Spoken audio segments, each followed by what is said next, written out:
It's nice to have good things at a cheap price, and this mouse just blows everything out of the water when it comes to value for money.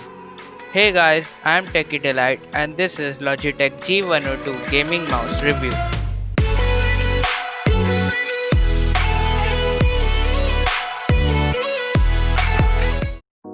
I am really surprised by how good this mouse looks. It just hits the right balance between a professional and a gamery look, and the lighting on it is even better than other gaming mouse at of prices much higher than this one, which is so great to have at this price point.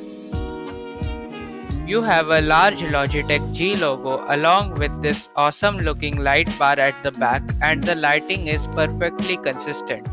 The RGB transition is very smooth and it's so bright that you will have to turn the brightness down. So guys, if you like the video, make sure to give this video a thumbs up and subscribe to the channel for more tech related videos.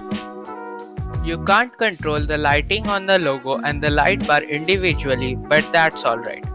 This is a medium to smallish mouse and that is a good thing. The basic shape is really great and comfortable to use for longer durations. And while there aren't many fancy materials used, the plastic has a nice matte texture that doesn't let the mouse slip anywhere. This mouse actually has the exact shape and design as the Logitech G Pro, which is one of the best gaming mice, so you are getting a lot for your money.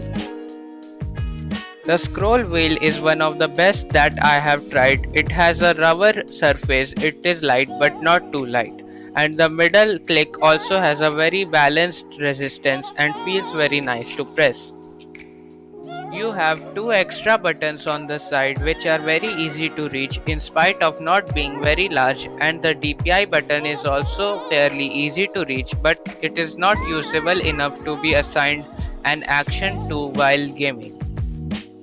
At 85 grams, the weight is just perfect for fast-paced gaming, and this coupled with a shape that doesn't restrict your hand position in any way really makes me feel how bad mouses like G502 are for gaming.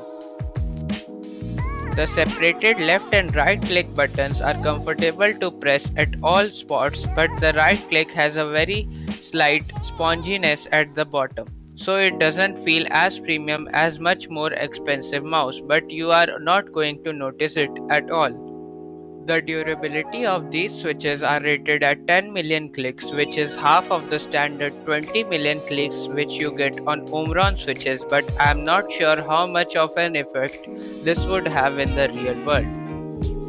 You can set the steps that DPI cycles to, and while this mouse doesn't have a sniping button, you can set the DPI button to one of the side buttons which will make it work like a sniping button.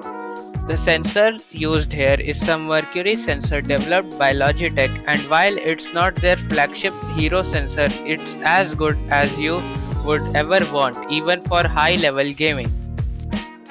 Even some of the best players in the world haven't been able to tell the difference between this sensor and the flagship sensors in pro gaming mouse, because those sensors are just way overkill for what the human hands can do.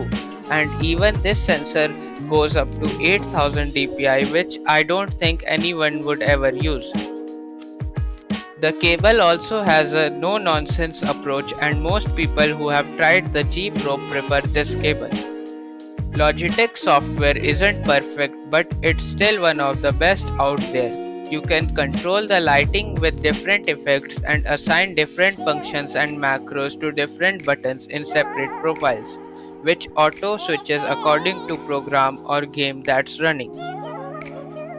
So in conclusion, I'll just say that I was trying to keep this review shorter, but there's just so many good things about this mouse that not saying them would have done injustice to this mouse. You can get the more expensive mice, but at the end of the day, I really don't think that any of those mice can enhance your performance in a meaningful way, unless you are looking for some specific features. The link to buy this mouse will be in the description.